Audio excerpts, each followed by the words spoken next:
Assalamualaikum warahmatullahi wabarakatuh. Waalaikumsalam warahmatullahi wabarakatuh. Alhamdulillahilladzi hadana likitabih wa faddalana ala sairil umam bi akramil ahbabih. Hamdan yastajibul marghuba min ridaihi wa yasta'tiful mahzuna min ata'ih wa yaj'aluna minasy syakirina li ni'maihi wal 'arifina li awliyaihi wa alaihi. Wa sallallahu ala sayyidina Muhammadin rasulil mustafa wa nabihil mujtaba wa ala alihi wa itratihi thayyibin wa ala ashabihi wa ummatihi ajma'in. Amma ba'du. Qala rabbi ishrah li sadri wa yassir li amri wahlul 'uqdatam min lisani yafqahu qawli. Subhanaka la ilma lana illa ma 'allamtana innaka antal alimul hakim. Ibu-ibu jamaah pengajian rahimakumullah, dengan memanjatkan puji dan syukur kehadrat Allah Subhanahu wa taala, alhamdulillah pada kesempatan sore hari ini kita bisa hadir kembali untuk sama-sama mengikuti kajian ta'lim di majelis ini. Mudah-mudahan langkah kita ke tempat ini menjadi wasilah bagi kita semua, khususnya bagi ibu-ibu yang istiqomah mengikuti pengajian, senantiasa diberikan rahmat oleh Allah Subhanahu wa taala. Amin. Diberkahkan hidupnya. Amin. Diberikan rizki yang melimpah. Amin. Dan dimasukkan oleh Allah kepada surga Jannatun Na'im. Amin. Amin. Ya rabbal alamin. Ibu-ibu yang dirahmati oleh Allah, kita lanjutkan kajian kita bab silaturahim. Karena ternyata bab silaturahim ini cukup banyak ya ibu-ibu sekalian. Dan ini menjadi bagian yang sangat penting untuk kita ketahui. Karena justru bab ini merupakan bab yang seringkali kita temui di dalam kehidupan sehari-hari. Dalam bab yang lalu sudah kita bahas sebagian daripada fadilah silaturahim. Dan hari ini kita akan lanjutkan fadilah silaturahim atau keutamaan silaturahim berdasarkan hadis-hadis Nabi Sallallahu Alaihi Wasallam. Salah satu hadis Nabi di sini, qala jaa rajulun ila Nabi Sallallahu Alaihi Wasallam, bahwa telah datang seorang laki-laki ke hadapan kanjeng Nabi Muhammad Sallallahu Alaihi Wasallam. Faqala, berkatalah laki-laki itu kepada Nabi, innali arhaman, sungguh saya memiliki, innali arhaman, sungguh saya memiliki saudara-saudara, asilu, dan saya menyambungkan silaturahim, wa yaqta'uni, dan saudara saya itu memutuskan hubungan silaturahim dengan saya, wa'fu, saya memaafkannya, wa yazlimuni, dan saudara saya itu zalim kepada saya, wa uhsinu, dan saya tetap berbuat baik kepadanya, wa yusiuni, dan dia berbuat buruk kepada saya, afa ukafituhum. Bertanya ini laki-laki tadi, apakah saya harus membalasnya ya Nabi? Qala, Nabi menjawab, la, jangan. Artinya jangan dibalas ya. Saudara-saudara yang memutuskan silaturahim kepada kita jangan dibalas, diputuskan lagi. Orang-orang yang berbuat buruk kepada kita jangan dibalas keburukan lagi, begitu kata Nabi. Pokoknya jangan. La, idan tashtarikuna jami'a, sebab apabila kamu melakukan hal yang sama, berarti kamu sama aja dengan dia gitu. Sama aja. Kalau dia jahat ke kita, kita jahatin lagi, berarti sama kita. Kalau dia memutuskan silaturahim, kita putuskan lagi silaturahimnya dengan dia, berarti sama aja kita dengan dia, kata Nabi. Walakin, melainkan, khudh bifadli wasilhum, melainkan ambillah keutamaan dengan kamu menyambungkan silaturahim. Ambillah keutamaan dengan kamu tetap menyambungkan silaturahim.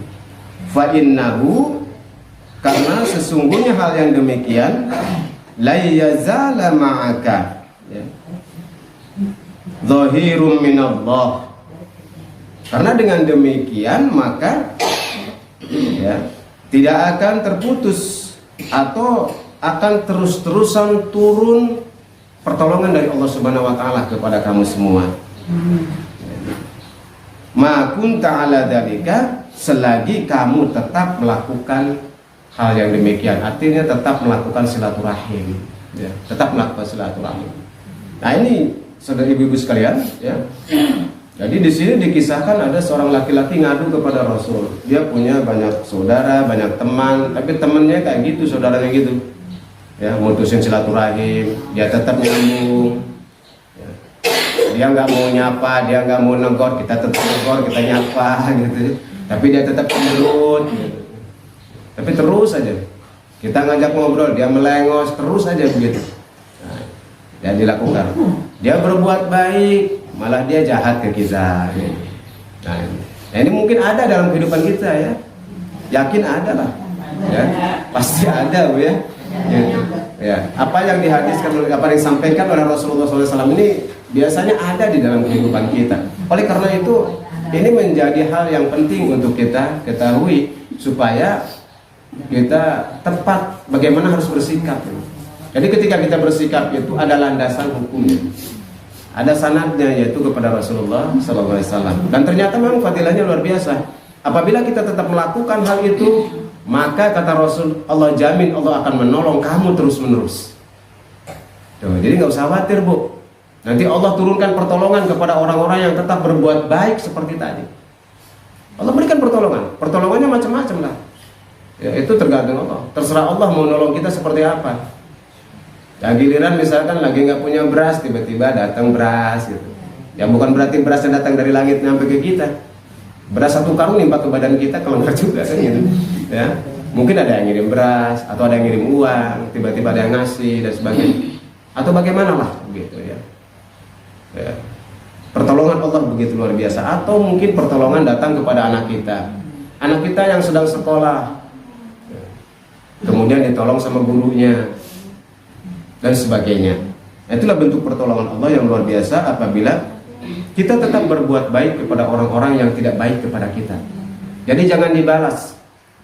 Jangan dibalas. Ya. Kalau dia cemberut, ya kita tersenyum aja. Senyum. Dia cemberut, jangan disemberutin lagi, ntar puyeng kitanya. Sama-sama cemberut, jadi jelek nantinya. Ya, ketemu di jalan dua orang cemberut, ya jelek kelihatannya udah. Tapi kalau yang satu senyum, yang satu cemberut, yang cemberut itulah yang jelek. Yang senyum tetap cantik. Gitu. Iya, gitu. Beda nih.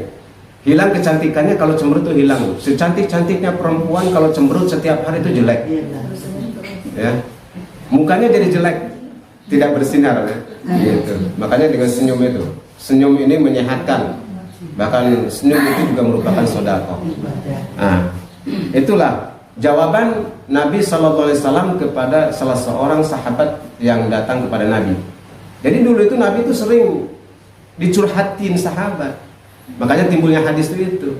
Banyak ada perempuan, laki-laki datang kepada Nabi, ya Rasulullah, bagaimana saya begini gitu. Itu dalam hadis-hadisnya banyak tempat curhat ya, kepada Nabi. Sehingga turunlah tuntunan-tuntunan untuk kita semua. Dan ternyata apa yang terjadi di zaman Rasulullah SAW banyak terjadi di zaman kita. Bahkan mungkin sampai akhir zaman akan terjadi seperti itu. Oleh karena itu supaya kita tepat di dalam bersikap, bertindak dan berbuat, nah itulah perlunya kita ilmu. Ya. Jadi mengarah, kita nggak ngaco gitu ya, nggak asal dalam bersikap. Wa yuqalu, kemudian dikatakan juga salah satu min akhlaqi ahlil jannah. Ya. Ada 3 perkara min akhlaqi ahlil jannah dari sebagian akhlaknya ahli surga. Nah ini Bu. Jadi kalau kita ingin tahu akhlaknya ahli surga nih ada 3 Bu, sebagiannya. Ya. Ibu-ibu pengen ahli surga kan? Pengen masuk surga ya? Nah, kalau ibu-ibu pengen surga, berperilakulah seperti akhlak ahli surga berikut ini nih. Ada 3 Bu. Hanya kuat dan enggaknya kita lihat aja itu. Ya. Nih. Emang namanya juga ahli surga luar biasa akhlaknya. Yang pertama, ya, akhlak ahli surga nih dari 3 itu, la tujadu illa fil karimi. Nah ini tidak akan ditemukan tiga akhlak ini ila fil karim, kecuali hanya pada orang-orang yang mulia hatinya. Jadi ketiga akhlak ini hanya ditemukan pada orang-orang yang mulia. Artinya bila ibu-ibu bisa melaksanakan tiga akhlak ini, maka itu termasuk memiliki kemuliaan di dalam hatinya. Ya. Apa saja? Nah, apa saja nih? Nanti kita lihat. Yang pertama, al-ihsanu ilal musii, yaitu berbuat baik kepada orang yang berbuat buruk. Yang pertama tuh. Ya. Jadi kita berbuat baik kepada orang yang berbuat buruk ke kita. Yang pertama nih. Satu nih, kuat nggak nih kita nih? Bisa nggak nih kita kan? Kalau berbuat baik kepada orang yang baik, biasa, itu wajar, ya. Tapi berbuat baik kepada orang yang berbuat buruk kepada kita, masya Allah bu. Makanya ini betul-betul akhlak mulia. Sulit dan jarang orangnya. Sulit dan jarang orangnya. Makanya wajar kalau ini adalah akhlak ahli surga. Godaannya besar bu. Belum melawan nafsu kita, emosi kita ya. Setan juga yang selalu membisikkan, jangan kamu, masa kamu baik-baikin dia udah jahat sama kamu kok. Itu setan bu. Yang berbicara setan jangan berbicara jin doang. Setan yang ada di tetangga tuh sama aja, golongan manusia tuh setan juga. Kalau selalu mengajak kepada keburukan ya. Kita mau berbuat baik, nongol tetangga, nggak usah bu, ibu mau-mauan, dia kan jahat sama ibu, ngegosok-gosokin, itu setan yang begitu. Dari bangsa manusia. Jadi setan tuh bukan bangsa jin doang, ya. Bahkan lebih banyak bangsa manusia. Jadi al-ihsanu ilal musii, berbuat baik kepada orang yang berbuat buruk kepada kita. Yang kedua, wal afu amman zalamahu, memaafkan orang yang berbuat zalim kepada kita. Waduh, ya. Orang zalim ke kita nggak apa-apa, difitnah, dijelek-jelekin, ya, diomongin ke banyak orang, ke tetangga, sampai tetangga satu komplek tahu. Zalim kan? Zalim. Hati-hati ibu itu jelek gitu.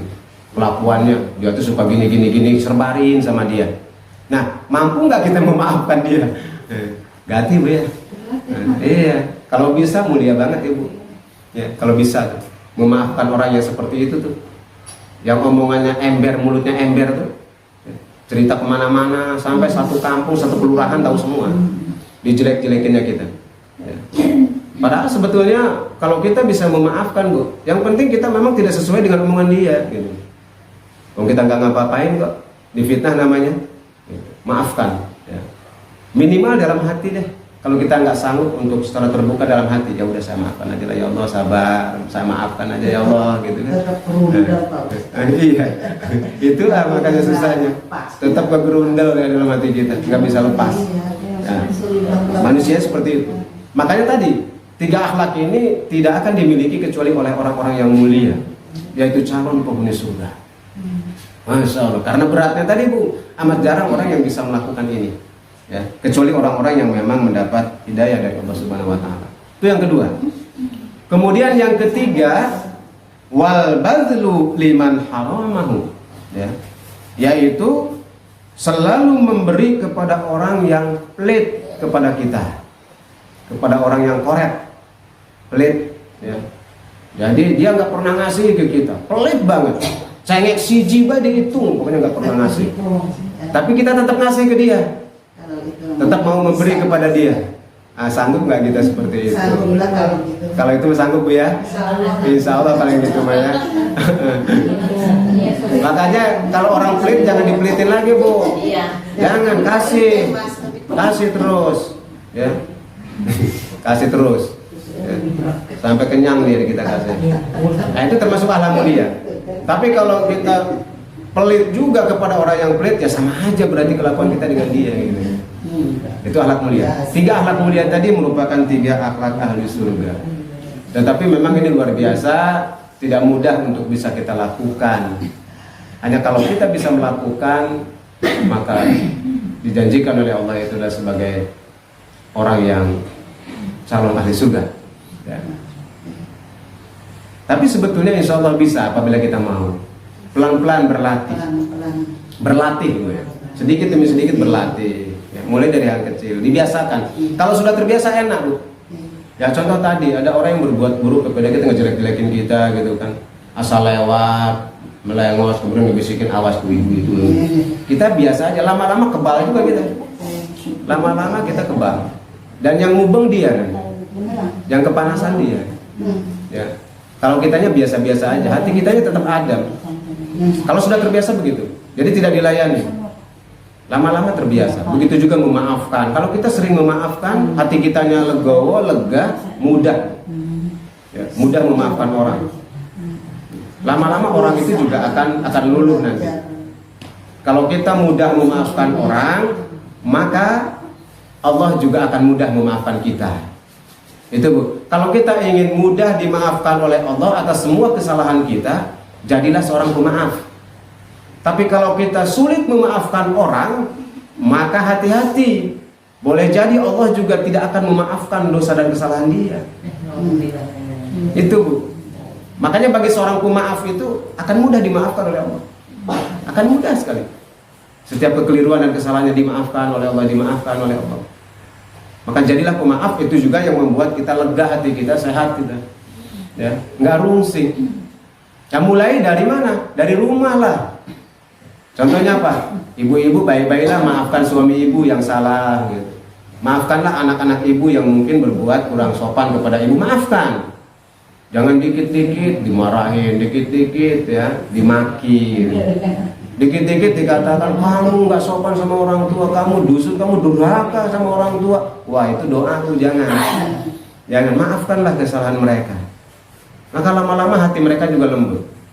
Begitu juga kepada suami. Suami banyak salah, wajar, Bu, palem endasnya. Ya. Makanya ademkan oleh ibu. Suami endasnya 2 kan, Bu? Iya, makanya tuh palem dia. Iya. Dua-duanya endas ini membutuhkan penyejuk. 2 endas itu sejukkan oleh ibu. Biar suami nggak banyak salah. Itu suami banyak salah itu karena endasnya itu yang 2 endas itu tidak terpenuhi. Paleng. Endas atas dengan endas bawahnya paleng. Akhirnya ketelimbang, suami banyak salah. Mau ngambil gelas, ngambil piring gitu kan. Mau ngasih duit ke ibu 100.000 jadi 1.000 gitu kan. Keliru ngasihnya. Itu gara-gara paleng. Ya, maafkan kesalahan ibu-ibu, maafkan kesalahan. Begitu juga nanti insya Allah suami ibu juga akan mudah memaafkan kepada kesalahan ibu. Saling memaafkan, ampun diampun di situ. Nah, jadi jangan merasa menang sendiri, nggak usah lah. Karena kita juga bukan manusia yang sempurna, pasti banyak kekurangan, banyak kesalahan, banyak kekeliruan. Kalau kita ingin dimaklumi oleh orang lain, pandai-pandailah kita memaklumi orang lain juga. Kalau kita ingin dimengerti kekurangan kita, mengerti juga lah kekurangan orang lain. Jangan mengharapkan orang lain sempurna. Apalagi mengharapkan suami kita sempurna, nggak ada, Bu. Nggak ada suami yang sempurna. Ya nggak ada. Hanya Rasulullah SAW saja yang sempurna. Nah seperti itu. Nah ibu-ibu yang dirahmati oleh Allah Subhanahu wa Ta'ala. Nah kemudian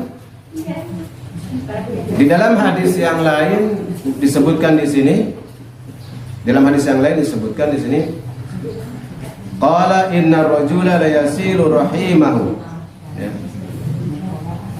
Sesungguhnya ada seorang laki-laki la yasilu rahimahu, telah menyambungkan silaturahim. Ya, ada seseorang yang menyambungkan silaturahim, dia rajin menyambungkan silaturahim dengan siapa aja. Wa qad baqiya min umrihi salasatu ayyam. Dan ketika ditetapkan umurnya itu tinggal 3 hari. Umurnya tinggal 3 hari nih. Ditetapkan oleh Allah umur si laki-laki ini yang suka silaturahim ini 3 hari lagi umurnya.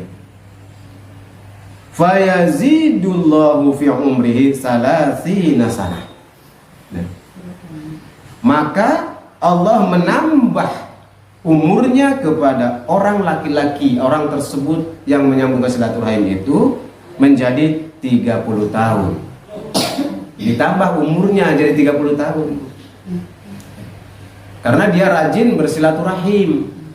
rajin ya, kepada teman-temannya, kepada sahabatnya, kepada saudaranya. Sering dia silaturahim kepada guru-gurunya, apalagi kepada alim ulama dia silaturahim ya. Orang tersebut ditentukan oleh Allah umurnya 33 hari. Karena dia rajin silaturahim, maka ditambah umurnya menjadi 30 tahun. Masya Allah, Bu ya, panjang umur. Makanya dikatakan bahwa silaturahim ini memanjangkan umur. Panjang umur di sini bisa jadi panjang dari segi panjangnya waktu. Tapi bisa jadi juga dari sisi keberkahan umurnya. Umurnya betul-betul berkah. Umur yang berkah adalah umur yang digunakan untuk melakukan amal soleh dan kebaikan. Sedikit melakukan kesalahan dan kemungkaran. Itu namanya berkah umurnya. Ya. Contohnya ibu-ibu waktu senggang, di sela-sela kesibukan di rumah, kesibukan ngurus anak, masih sempat ngaji. Nah ini adalah umur yang berkah. Umur yang berkah ya.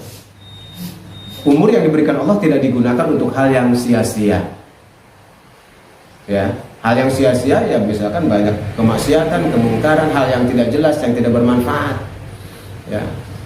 Itu namanya mensia-siakan umur. Ditambah oleh Allah. Dalam riwayat ini ditambah menjadi 30 tahun.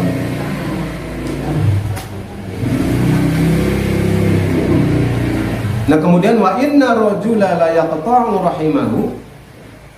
Dan sesungguhnya ada seseorang yang memutuskan silaturahim dengan saudaranya. Wa qad baqiya min umrihi 30 sanah. Dan Allah menetapkan umur orang ini 30 tahun. Ya. Menetapkan umur orang tadi yang memutuskan silaturahim tadi ya, 30 tahun. Fa yahuddullahu ila 30 ayam. Kemudian Allah mengurangi umurnya 3 hari. Jadi kalau orang yang memutuskan silaturahim ini umurnya makin pendek, dikurangi oleh Allah, dikorting, terus dipotong. Makanya satu kali ibu memutuskan silaturahim sudah dipotong umurnya. Mutusin lagi kepada yang lain, potong lagi, terus lama-lama berkurang jatah umur yang diberikan oleh Allah. Jadi kalau kita ingin jatahnya ditambah, perbanyak silaturahim. Kalau ingin umurnya pengen cepat-cepat selesai, putusin silaturahim. Itu sudah dikorting gitu nanti. Ya. Setiap kali mutus silaturahim dikurangi. Termasuk keberkahannya dihilangkan oleh Allah dari umur yang dia miliki. Nah itu. Kemudian di dalam riwayat yang lain, wa rawa Sauban wa Rasulillah sallallahu alaihi wasallam, diriwayatkan dari Sauban dari Rasulullah sallallahu alaihi wasallam annahu qala, bahwasanya Rasul sudah bersabda, la yaruddul qadar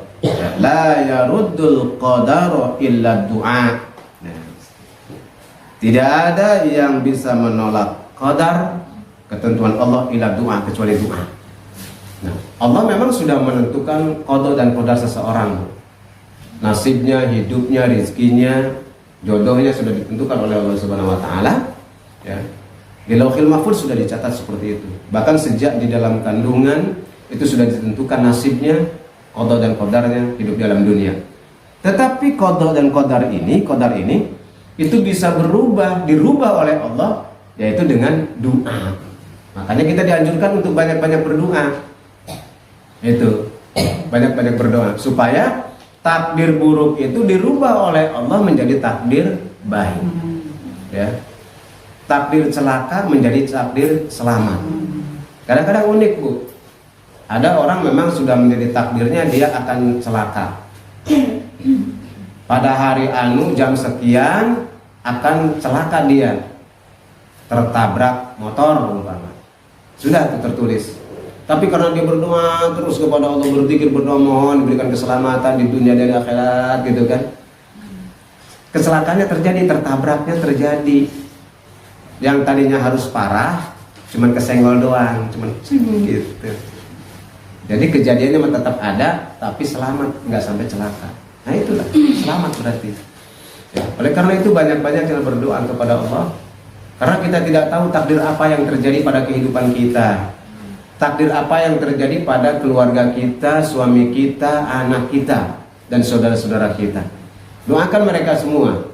Doakan suami kita, doakan istri kita, doakan anak-anak kita, supaya semuanya mendapatkan takdir baik dari Allah Subhanahu wa Ta'ala. Ya, jadi jangan bosan, ya, jangan bosan berdoa. Wih, saya Pak Ustaz udah banyak berdoa nih, tapi kieu yang mana?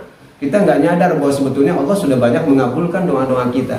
Hanya mungkin kita tidak menyadari bahwa sebetulnya sudah banyak doa yang dikabulkan.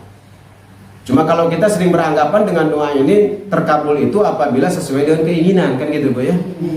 Katakanlah gini, misalkan ibu-ibu pengen supaya bulan depan ini rumah bisa direhab, gitu.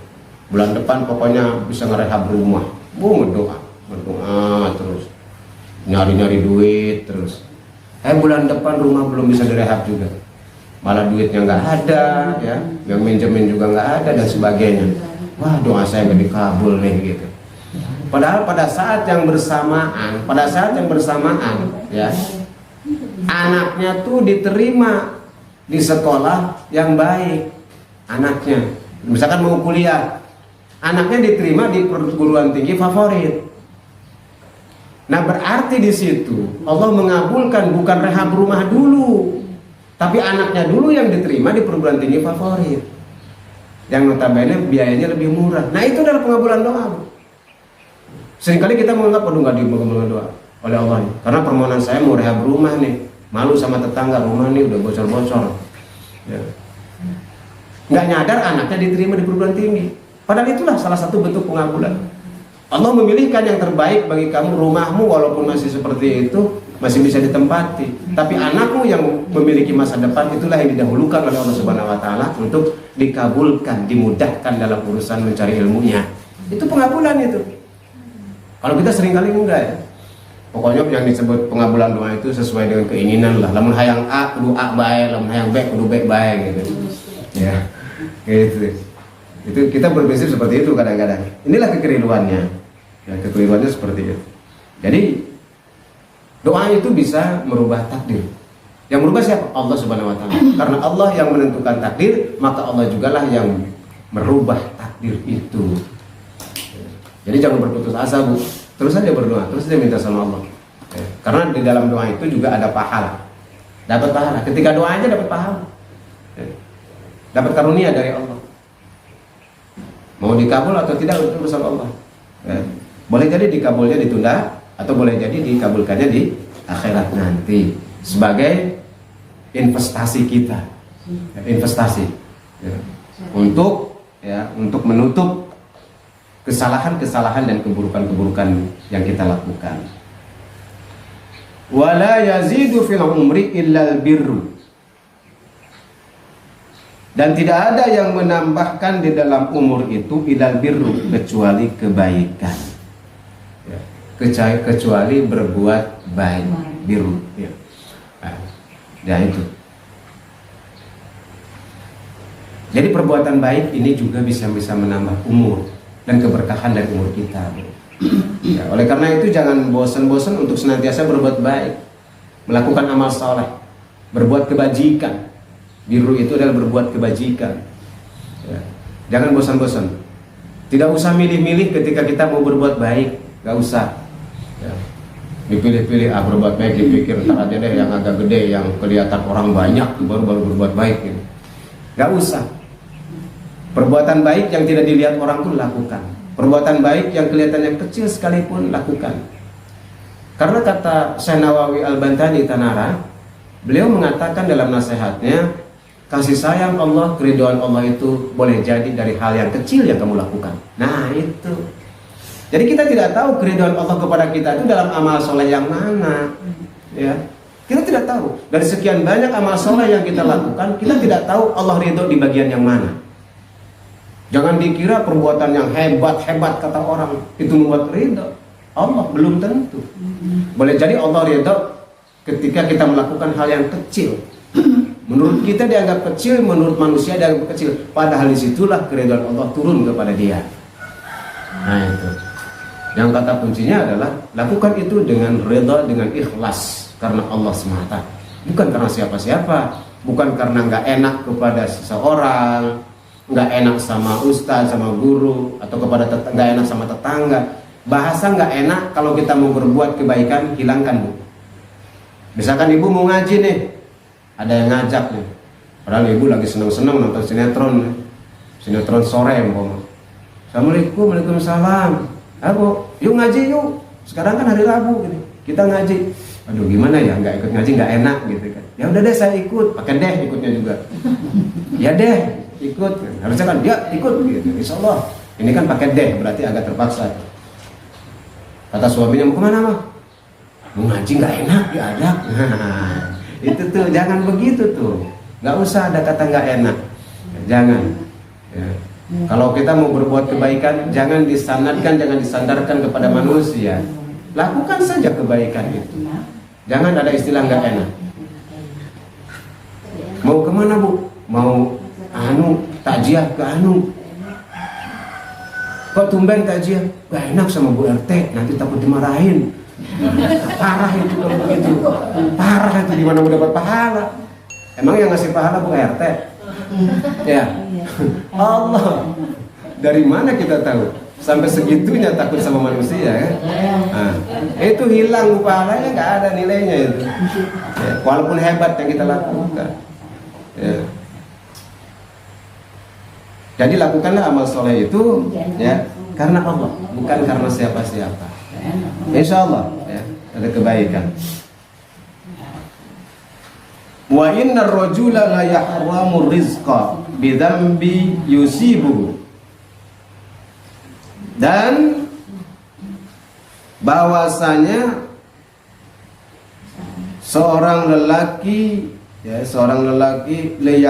liyuhramu yang menghalangi rizki daripada laki-laki itu bidzambi yusibuhu. Jadi bahwasanya yang menghalangi rizki seseorang itu adalah dosa, Bu. Dosa. Jadi perbuatan dosa dan maksiat ini bisa menghalangi rizki yang turun kepada kita. Oleh karena itu, apabila dalam kehidupan kita merasa rizki ini seret gitu ya, seret, jangankan minta, ngutang aja nggak ada yang percaya gitu. Ya. Ngutang aja nggak ada yang percaya. Sekali percaya rentenir. Sekali percaya, ya iyalah, rentenir mah pasti percaya kalau yang dia mendapat keuntungan. Ya, kalau rentenir tuh pasti dapat keuntungan. Nggak minta aja ditawarin. Nggak mau ngutang aja ditawarin. Udah deh Bu, saya tawarin, saya niatnya bantu loh. Nah, niatnya bantu, tapi bulan depan bayar ya 2 kali lipat. Bantu di mana, Bos? Bayarnya 2 kali lipat. Kalau rentenir ya begitu kelakuannya, memang cari untung. Jadi kalau kita merasa rezeki kita seret, di rumah tuh nggak enak, kondisi rumah gitu. Rezeki ini bukan hanya duit, tetapi ketenangan hidup, kedamaian hidup, ya, kenikmatan berkeluarga, ya, keadaan keluarga yang tidak nyaman, hubungan suami istri ribut melulu, anak-anak juga begitu, anak-anak hese diatur, hese diomong anak buandel, ya. Ini juga bagian daripada rezeki yang terhalang. Itu rezeki bersama. Jadi kalau kita dikasih anak-anak yang nurut, yang soleh, yang soleha, yang mau ibadah tanpa kita suruh gitu ya, baik-baik. Kemudian istri juga istri soleha, almar'atus soleha. Itu sebaik-baik perhiasan adalah istri yang soleha, kata Roma Irama. Dan betul memang. Jadi perhiasan di dunia ini tidak ada yang lebih indah selain istri soleha. Dan tidak ada laki-laki yang beruntung kecuali laki-laki yang memiliki istri soleha. Masya Allah ya. Kata ibu-ibu, bagus tadi menjadikan istrinya soleha. Kata ibu-ibu, iya sih katanya. Iya sih, suami saya beruntung dapat saya, kata ibu-ibu yang soleha tuh. Tapi saya dapat musibah loh. Dapat suami yang salah katanya gitu ya. Wis sabar saja, karena Siti Asyiyah juga istrinya Fir'aun itu penghulu surga, ahli surga Bu. Padahal suaminya Fir'aun. Nah suami kita masih bagus Bu, masih bisa sholat, masih ngaji ya. Itu Fir'aun ingkar kepada Allah, jahat. Tapi istrinya solehah, Siti Asyiyah, dan masuk surga. Nah, masuk surga walaupun Fir'aun masuk neraka, istrinya masuk surga. Ya. Bahkan Siti Asyiyah ini merupakan perempuan perawan, Jadi walaupun dinikahi oleh Firaun masih perawan, Bu. Sampai ada hayat. Tidak tersentuh. Karena Allah menjaga keperawanan Siti Asyah. Unik di situ, Bu. Allah tuh menyelamatkan supaya Siti Asyah tetap suci, tidak tersentuh oleh Firaun. Jadi kalau si Firaun ini pengen Siti Asyah, itu kepala yang bawahnya meleot. Iya, Bu. Akhirnya nggak jadi. Selamat dari Siti Asyah itu, diselamatkan oleh Allah. Diselamatkan. Gitu. Makanya Siti Asyah nanti menurut riwayat itu akan nikah di surga nanti dengan Nabi Isa alaihissalam. Nabi Isa kan belum pernah punya istri kan? Nah, itu akan dinikahkan dengan Siti Asyah di surga nanti. Nabi Isa masih bujangan dan Siti Asyah walaupun sudah nikah dengan Firaun masih perawan, tidak tersentuh, makanya tidak punya anak. Nah itu bagaimana Allah menyelamatkan ya ibu-ibu. Tapi kalau ibu-ibu kan walaupun suaminya begitu kan nggak kayak Siti Asyah ya, tetap baik semangat ya. Karena suaminya nggak meleot gitu. Jadi sabar saja lah, sabar saja ya. Ya mudah-mudahan kedepannya suami ibu-ibu dijadikan suami yang soleh. Amin. Ya, insya Allah. Yang penting sekarang ibu-ibunya tetap berusaha menjadi istri yang soleh. Biar nanti mulus masuk ke surganya. Amin. Karena kalau ibu-ibu ini perempuannya enak, Bu, nggak diribetin. Mau masuk surga tuh, bahkan dibukakan pintu-pintu surga kemana saja ibu mau. Dari pintu mana saja ibu mau. Yang penting ibu rajin ibadah, ya, menjaga marwah diri, ya, tidak diumbar kepada yang bukan muhrim. Nah, kemudian yang ketiga menjaga amanah suami, taat sama suami. Selesai. Jadi kalau ibu bisa melakukan itu, maka pintu surga dibuka oleh Allah. Silahkan ibu-ibu masuk dari pintu mana aja. Enak bener ibu-ibu mah, enak, Bu. Tidak disuruh cari duit, ibu-ibu mah enggak. Yang suruh cari duit itu bapak-bapak. Enggak. Ya. Enak banget seperti itu. Ya. Jadi kalaupun suaminya salah, durhaka, nggak dibebanin sama suami, enggak. Ibu melenggang aja. Paling nanti kalau misalkan suaminya mau nyemplung ke neraka, lihat istrinya mau ke surga, mama tuh sini, jangan tinggalin papa. Dadah sama suami, maaf ya Pak, hari ini kita masing-masing berangkat sendiri Bu ke surga. Bu kata suaminya, ya Allah, kata suami saya masuk surga, kok saya nggak di neraka gitu. Nah itu Bu, jadi nggak dibebani suami. Beda dengan suami mau masuk surga, istrinya kekerlepan di neraka, usul sama Allah, ya Allah, saya tidak reda suami saya masuk surga. Kenapa? Karena dia bla bla bla bla, tidak mengurus saya, tidak mendidik saya dan sebagainya. Bahkan dia berbuat dolim kepada saya. Diterima Bu usulnya, protesnya diterima oleh Allah.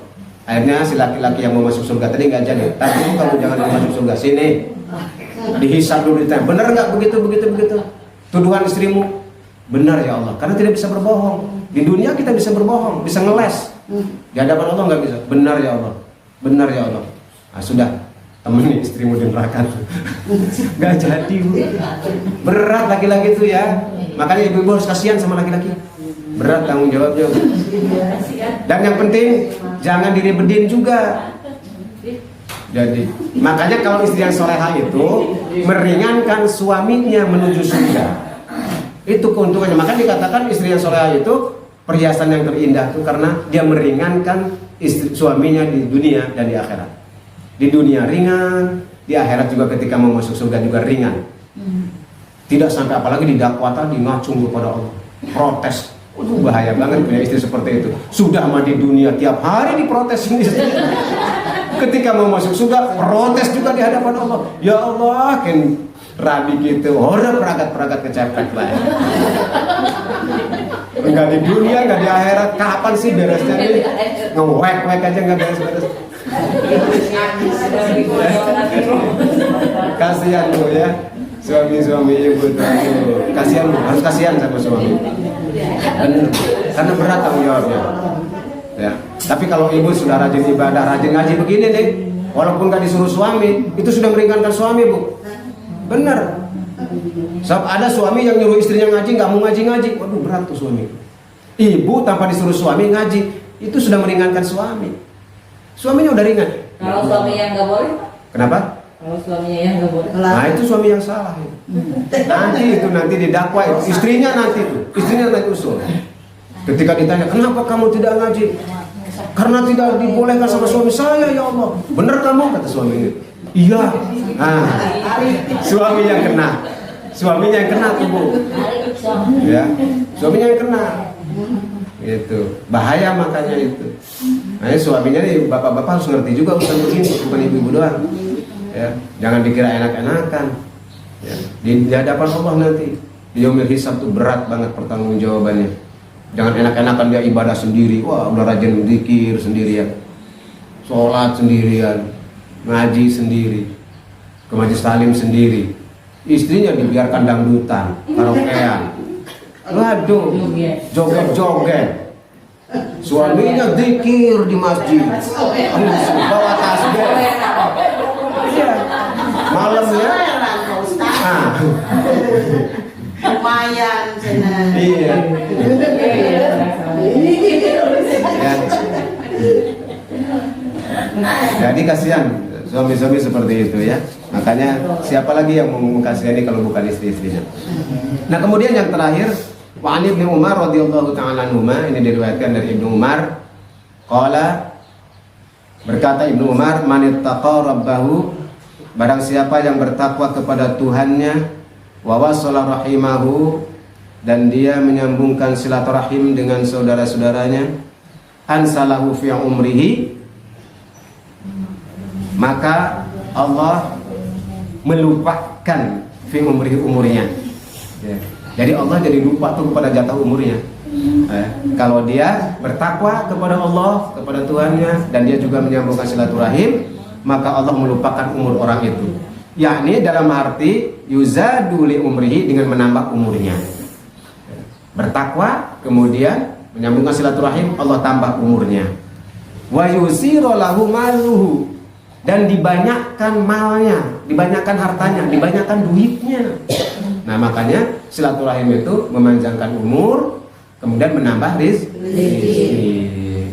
Nah, kemarin saya silaturahim dengan ada di sini tetangga. Mampir doang, mampir, Bu, nggak sengaja. Habis dari warung mampir tuh lagi ngapain? Ini lagi nembok, saya mampir ke situ. Ternyata istrinya, Pak Ustadz, dia nanti pulang dibawa apa nih? Pisang. Dia. Saya nggak minta pisang, nggak niat-niat mau minta apa-apa, cuman mau nengok rumahnya yang sedang ditembok. Akhirnya dikasih pisang. Nah, itu rezeki tuh, kayak gitulah. Nggak usah lihat gede kecilnya. Tapi itulah salah satu contoh bagaimana Allah kasih rezeki kepada kita. Terlebih waktu itu lagi pengen dikasih oleh Allah Subhanahu Wa Taala, dikasih kolok juga gitu. Nah, itu contoh kecil, Bu, salah satu kecil ya, contoh kecil. Bahkan Allah tambah di sini, wa yusiru lahu maluhu, Allah tambah hartanya, ya, tambah hartanya. Yakni yaitu kasura wa habbahu ahluhu. Jadi Allah menambah kasih sayang dari keluarga dan teman-temannya. Jadi dengan silaturahim ini akan menimbulkan kasih sayang, kecintaan dari saudara-saudara dan teman-temannya.